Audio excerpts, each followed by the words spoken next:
ଯେ କି ଚନ୍ଦନ ଋଷି ମର୍ତ୍ତ୍ୟର କଥାକୁ ସବୁ ଗ୍ରହଣ କରି ବର୍ଣ୍ଣନା କଲେ। ସେ ସକଳ ତୀର୍ଥ ଆମ ନିକଟରେ ଆଜି ଉପବେଶନ ହୋଇଛନ୍ତି। ୟାଠୁ ସୌଭାଗ୍ୟ ବୋଧେ କିଛି ନାହିଁ। ଆମ ନିକଟରେ ଯେଉଁ ମହାରାଜମାନେ ବସିଛନ୍ତି, ଯେଉଁ କଥାଭ୍ୟାସମାନେ ବସିଛନ୍ତି, ଶୁଦ୍ଧାତ୍ମା ମାନବ।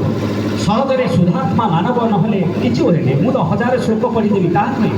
ଯଦି ମୋର ଶୁଦ୍ଧ ଆତ୍ମା ନାହିଁ ତେବେ ମୋ ଜୀବନ କେବେ ସାର୍ଥକ ହେବନି।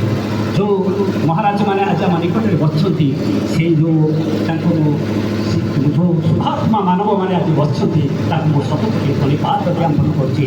ଏବଂ ଆପଣମାନଙ୍କୁ କହୁଛି, ଆପଣମାନେ ପ୍ରଣାମ ଜଣାଉଛି ଭକ୍ତି ରୂପ ଭାବରେ ଆପଣମାନେ ବର୍ତ୍ତମାନ ସ୍ୱାମୀଜୀ ବସିଛନ୍ତି, ସବୁ ମହାନ ସ୍ୱାମୀଜୀଙ୍କୁ କଥାରେ ଆସିଛନ୍ତି।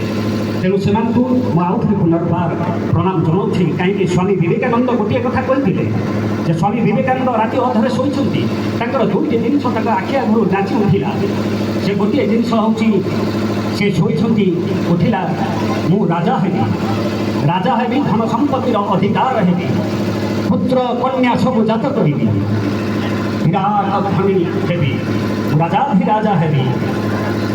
କିନ୍ତୁ ଆଉ ଗୋଟିଏ ସ୍ୱପ୍ନ ଆସିଲା, ମୁଁ କୈଳିକ ବସ୍ତ୍ର ଧାରଣ କରି ସାରା ପୃଥିବୀ ଭ୍ରମଣ କରିବି ଏବଂ ସମାଜର ମଙ୍ଗଳ କରିବି।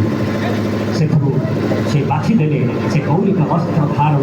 କୌଳିକ ବସ୍ତ୍ର ଧାରଣ କରିକି ସାରା ପୃଥିବୀ ଭ୍ରମଣ କରି ସେ ଆମ ପୃଥିବୀକୁ ସେ ପବିତ୍ର କରୁଛନ୍ତି। ସେଇ ସାଧୁ ସନ୍ନ୍ୟାସୀମାନେ ସେ ଦେଖିଲେ ଗୋଟିଏ ହେଉଛି ଭୋଗର ପ୍ରତୀକ, ମୁଁ ରାଜା ହେବି, ଆଜି ଭୋଗ କରିବି।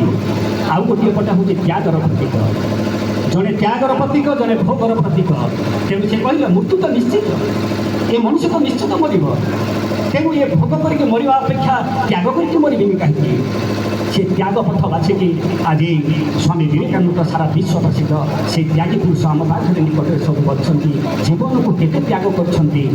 ତେଣୁ ତାଙ୍କୁ ଶତକୋଟି ପ୍ରଣାମ ଜଣାଉଛି ଆମ ସମ୍ମୁଖରେ ଯେଉଁମାନେ ବସିଛନ୍ତି। ତେଣୁ ସେଇମାନେ ଧନ୍ୟ। କାହିଁକି ଗୀତାକୁ ଯଦି 10 ଥର ଆପଣ ଉଚ୍ଚାରଣ କରନ୍ତୁ, ତ୍ୟାଗ ତ୍ୟାଗ ତ୍ୟାଗ ଆସିବ। ତେଣୁ ଗୀତା ପାଠ ପଢ଼ିବା ଅପେକ୍ଷା, ଗୀତାକୁ ଅଧ୍ୟୟନ କରିବା ଅପେକ୍ଷା ସେ